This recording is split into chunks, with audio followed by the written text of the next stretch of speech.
அனைவருக்கும் வணக்கம். தெய்வீக பலன்கள் சேனல் சார்பாக தங்களை அன்புடன் வரவேற்கிறோம்.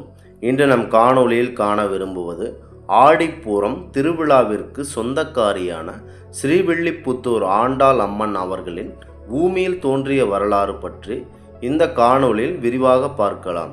வாருங்கள் காணொளிக்கு செல்லலாம். மறக்காமல் ஒரு சப்ஸ்கிரைப் செய்யவும். மேலும் ஆண்டாள் அவர்கள் பூமிக்கு வந்த நோக்கம் பற்றி காணலாம். அர்ஜுனனுக்கு பகவத்கீதையை பற்றி, இந்த உலக பெருமைகளை பற்றி பரம்பொருளான ஸ்ரீ மகாவிஷ்ணு அவர்கள் அர்ஜுனனுக்கு சொல்லிவிட்டு வைகுந்தம் உடனடியாக கிளம்பி செல்கிறார். அப்போது செல்லும் வழியில் நாரதர்களும் முனிவர்களும் அவரை வரவேற்க காத்திருக்கின்றனர். அப்போது மேலே வைகுந்தத்தில் சென்றவுடன் அங்கு இருக்கும் லக்ஷ்மி தேவி ஸ்ரீ மகாவிஷ்ணு அவர்களை அழைத்து, நான் உருவாக்கிய பகவத்கீதையை பற்றி பூமியில் உள்ள அனைத்து மக்களுக்கும் கீதையில் உள்ள நியதிகளை தெரிந்து கொள்ள வேண்டும். இந்த நியதிகள் தெரிந்து கொள்ள மகாலட்சுமி தேவி அவர்கள் நீங்கள் பூமிக்கு செல்ல வேண்டும் என்று ஸ்ரீ மகாவிஷ்ணு அவர்கள் அவரிடம் கேட்கிறார். மேலும் இதனால் அங்குள்ள குழந்தைகளின் அறிவுத்திறன் போன்றவை வெளிப்பட்டு எவ்வளவு ஒரு பிரச்சனைகள் வெளியே வந்தாலும் கீதையில் உள்ள முறைப்படி பின்பற்றி நடந்தால் அந்த பிரச்சனைகள் எளிதில் தீர்ந்துவிடும். இதில் உள்ள அனைத்து விளக்கங்களையும் கூறிவிட்டு வருமாறு லக்ஷ்மி தேவி அவர்களை தன்னுடன் அழைக்கிறார். அப்போது அங்கு இருந்த பரம்பொருளான லக்ஷ்மி தேவி அவர்கள் ஒவ்வொரு முறையும் ஒவ்வொரு நீதிநெறி விளக்கத்தை கொடுப்பதற்காக நீங்கள் பூமியில் அவதாரமாக அவதரிக்கிறீர்கள். நானும் உங்களுக்கு துணையாக ஒவ்வொரு அவதாரத்தில் அங்கு வந்து பிறக்கிறேன். இப்படி பண்ணி வரும் இது காலகாலமாக இந்த வேலை செய்து வருகிறீர்கள். இதனால் என்னால் தொடர்ந்து இந்த விஷயத்தில் அங்கு வந்து என்னால் எதுவும் செய்ய முடியவில்லை. தயவு செய்து என்னை மன்னித்து விடுங்கள் பிரபு என்று லக்ஷ்மி தேவி நான் வரமாட்டேன் என்று கூறிவிடுகிறார்கள். இதனால் மகாவிஷ்ணு அவர்கள் ஒரு இறைவியாக இருந்து கொண்டு இந்த மாதிரி கூறி வந்தால் எப்படி மக்களுக்கு நல்ல பலன்களை கொடுப்பதற்காகவே நம் கடவுளின் திருவுருவமாக இருக்கிறோம். நாம் போய் மக்களை சந்திக்கவில்லை என்றால் எப்படி என்று மறுபடியும் கேட்கிறார் மகாவிஷ்ணு அவர்கள். என்னால் வர முடியாது, யாரையாவது அங்கு அவதாரத்திற்கு அழைத்து செல்லுங்கள் என்று லக்ஷ்மி தேவி அவர்கள் மகாவிஷ்ணு அவர்களிடம் கண்டிப்பாக மறுப்பு தெரிவிக்கிறார்கள். அப்போது அந்த இடத்தில் நின்று கொண்டிருந்த பூமாதேவி அவர்கள் லக்ஷ்மி தேவியை பார்த்து, பரம்பொருளான மகாவிஷ்ணு அவர்களுக்கு ஒரு கட்டளை உங்களிடம் கூறுகிறார். ஆனால் நீங்கள் தேவியாக ஏற்க மறுக்கிறீர்கள். இது முற்றிலும் தவறு. அதாவது லக்ஷ்மி தேவியான நீங்கள் ஏன் ஏற்க மறுக்கிறீர்கள்? இது முற்றிலும் தவறு என்று பூமாதேவி அவர்கள் கூறுகிறார்கள். சரி, உங்களால் முடியாவிட்டால் என்ற நான் பூமியில் அவதாரமாக பிறக்கிறேன். எனக்கு அந்த வாய்ப்பினை கொடுங்கள் இறைவா என்று ஸ்ரீ மகாவிஷ்ணு அவர்களிடம் ஸ்ரீ பூமாதேவி அவர்கள் வேண்டுகோள் விடுக்கிறார்கள். இதை கேட்ட மகாவிஷ்ணு அவர்கள் மனம் மகிழ்ச்சி கொள்கிறார். சரி, உங்களின் விருப்பப்படியே நீங்கள் பூமியில் அவதாரமாக பிறப்பீர்கள் என்று ஒரு வரம் கொடுக்கிறார்.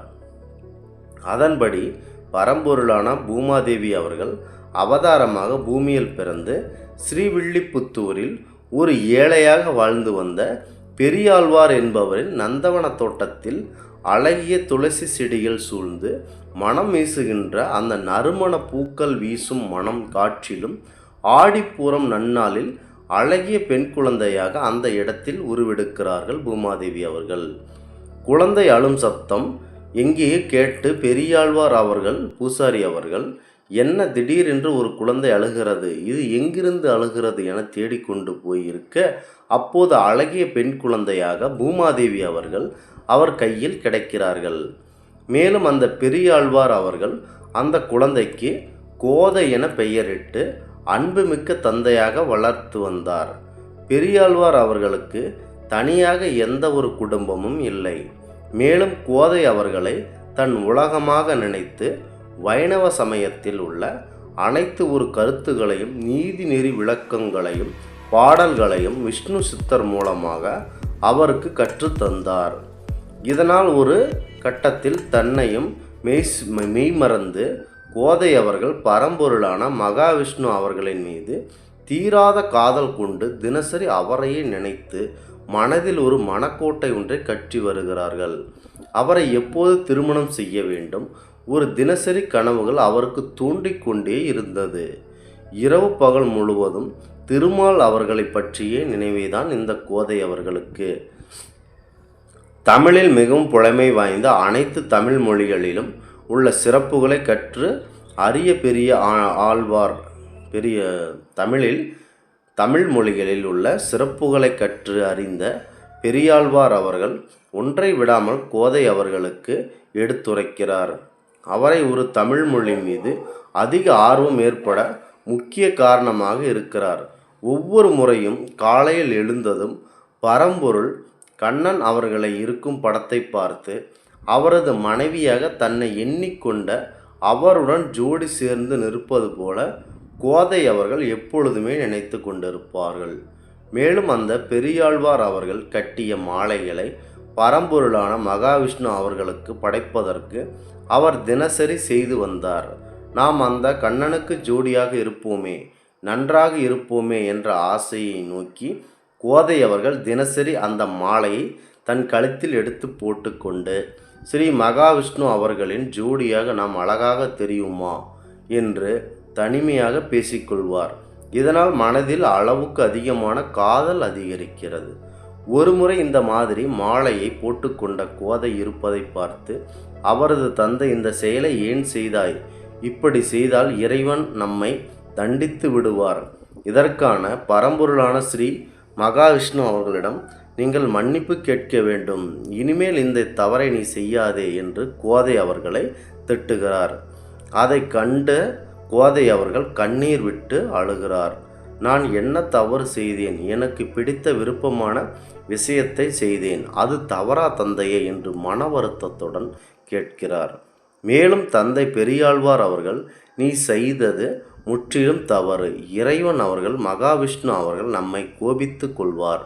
அவருக்கு சூட வேண்டிய மாலையை இந்த மாதிரி நீ செய்து வந்தால் நம்மை தண்டிப்பார். தயவு செய்து இது மாதிரி செய்யாதே என்று கூறிவிட்டு அவர் செல்கிறார் பெரியாழ்வார் அவர்கள்.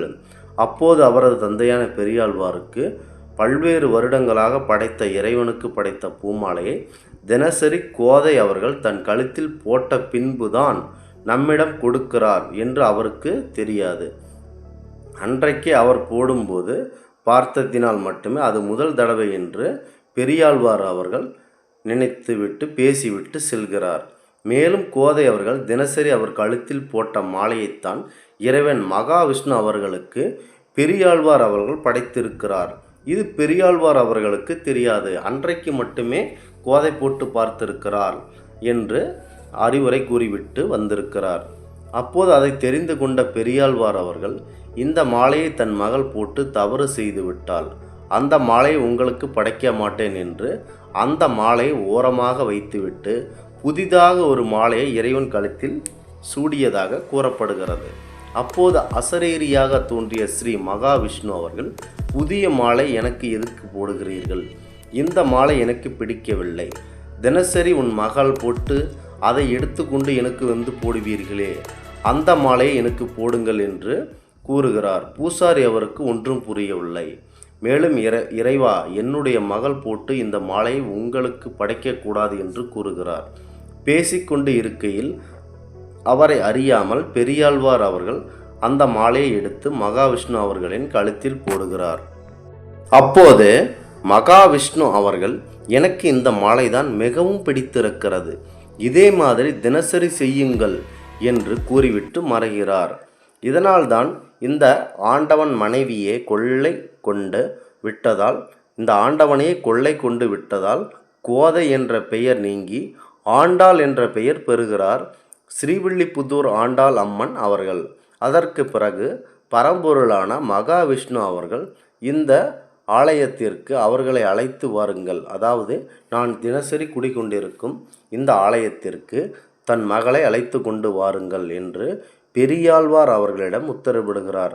அதை கேட்ட பெரியாழ்வார் அவர்கள் கோதை அவர்களுக்கு திருமண வயது வந்தவுடன் பரம்பொருளான மகாவிஷ்ணு அவர்களின் சன்னதிக்கு அழகான பட்டுப்புடவை உடுத்தி திருமண பெண் போல அலங்காரம் செய்து கோதை அவர்களை கருவறைக்கு முன் கூட்டி வருகிறார் பெரியாழ்வார் அவர்கள். அப்போது உள்ளே சென்று வணங்கிய ஆண்டாள் அதாவது கோதை அவர்கள் சிறிய நேரத்தில் தானாக அனைத்து கதவுகளும் மூடப்படுகிறது. சுற்றி மேளதாளங்கள் மணிகள் அனைத்தும் ஒலி எழுப்ப ஆரவாரம் செய்கின்றன. அப்போது அங்கு நடந்து கொண்டிருக்கின்ற என்ன என்று புரியாமல் இருந்த பெரியாழ்வார் அவர்கள் வெளியில் இருந்ததால் பெரியாழ்வார் அவர்கள், பரம்பொருளே, என்னுடைய மகள் உள்ளே இருக்கிறார், பயந்து விடுவார், என்ன நடக்கிறது என்று தெரியவில்லை, அவரை நீங்கள் தான் காப்பாற்ற வேண்டும் என்று வேண்டுகோள் விடுக்கிறார் மற்றும் கதவுகளை வேகமாக திறக்க முயற்சி செய்கிறார். அப்போது கதவை திறந்தவுடன் உள்ளே பரம்பொருள் மகாவிஷ்ணு அவர்களின் இறைவியாக கோதை அவர்கள் ஸ்ரீவில்லிபுத்தூர் ஆண்டாள் அம்மன் அவர்களாக அழகான அருள் புரியும் காட்சிகளை அப்போது அருள்பாலிக்கிறார். அதை பார்த்தவுடன் மெய்சிலிர்த்த அவரோடு தந்தையான பூசாரி அவர்கள் கையெடுத்து இரு கரங்கள் கூப்பி வணங்கி, இறைவா, உங்களுக்கு இறைவியானவர் அவர்களை நான் என்னுடைய பிள்ளையாக வளர்த்து வந்தது நான் செய்த பாக்கியம். இந்த பூமியில் இது ஒன்று மட்டும் எனக்கு போதும், வேறொன்றும் தேவையில்லை. என்னுடைய பலனை இதனால் பெருமை கொள்கிறது என்று மெய்சிலிர்த்து கண்ணீர் விட்டு ஆனந்த கண்ணீரில் நீர் சிந்துகிறார். அதை கண்ட மகாவிஷ்ணு ஸ்ரீ ஆண்டாள் அம்மன் அவர்கள், இதற்கு கலங்க வேண்டாம், இது நியாயப்படி நடக்குமோ அது கண்டிப்பாக நடந்தே தீரும். நான் பூமியில் அனைத்து தமிழ் மக்களுக்கும் நீதி நெறி தமிழ் மொழிக்கு நான் செய்ய வேண்டிய கடமைகள் மக்களுக்கு எடுத்துரைக்க இந்த அவதாரத்தை நான் பயன்படுத்தி கொண்டேன். நீங்கள் எனக்கு அளித்த தமிழ் புலமை மற்றும் தமிழ் அறிவை பற்றி நான் மிகுந்த பெருமை கொள்கிறேன். எனவே இதற்கு காரணம் உங்களுடைய அன்பான வளர்ப்புதான். ஸ்ரீ பெரியாழ்வார் அவர்களுக்கு நன்றி தெரிவித்துவிட்டு ஆண்டாள் அவர்கள் ஸ்ரீவில்லிபுத்தூரில் கருவறையில் மூலவராக மக்களுக்கு காட்சியளித்து வருகிறார். இவ்வாறு தமிழ் மொழிக்கு கிடைத்த ஒரு அற்புதம் என்றால், ஸ்ரீ ஆண்டாள் அவர்கள் தமிழ் மொழிக்கு நிறைய பங்குகளை செய்து உள்ளார். இந்த ஆடிப்பூரம் நாளில் ஆண்டாள் அவர்கள் பூமியில் பிறந்த நன்னாளாக கொண்டாடப்பட்டு வருகிறது. ஒவ்வொரு வருடமும் இந்த நன்னாளில் பல்வேறு கஷ்டங்கள் தீர்ந்து நல்ல நிம்மதியான வாழ்க்கை பெறுவதற்காக அம்மன் அவர்கள் நமக்கு என்றும் துணை புரிகிறார்கள். இப்படித்தான் பரம்பொருளான ஸ்ரீ ஆண்டாள் அவர்கள் பூமியில் தோன்றியதன் உண்மை நிகழ்வு இதுவாகும். ஸ்ரீ ஆண்டாள் அவர்களின் இயற்பெயராக கோதை என்னும் பெயரில் வளர்ந்து வருகிறார். இவர் வைணவ சமயத்தை சார்ந்த பெண்மணி ஆவார். ஸ்ரீ ஆண்டாள் அவர்கள் பரம்பொருளான பூமாதேவி அவர்களின் அவதாரமாகும். மேலும் ஆண்டாள் அவர்கள் வைணவ சமயத்தில் இருக்கக்கூடிய பெண் இவர் மட்டுமே. மேலும் ஆண்டாள் அவர்கள் நாச்சியார் திருமொழி 2 பாடல் தொகுதிகளை இயற்றியுள்ளார். மேலும் ஆண்டாள் இயற்றிய திருப்பாவை நூல் ஒவ்வொரு மார்கழி மாதமும் இறைவனை எவ்வாறு நாம் மனதார வணங்க வேண்டும் என்பது பற்றியும், மேலும் அவரின் அருளை பெற வேண்டிய வழிமுறைகளையும் பற்றி கூறும் நூல் திருப்பாவை நூலாக நமக்கு தமிழ் மொழிக்கு வழங்கியுள்ளார். இந்த ஆன்மீக தகவலை அனைத்து மக்களுக்கும் பகிர்ந்தமைக்கு நாங்கள் தெய்வீக பலன்கள் சேனல் சார்பாக மனதார பெருமை கொள்கிறோம். மீண்டும் ஒரு நல்லதொரு காணொளியில் உங்களை சந்திக்கிறோம். நன்றி, வணக்கம்.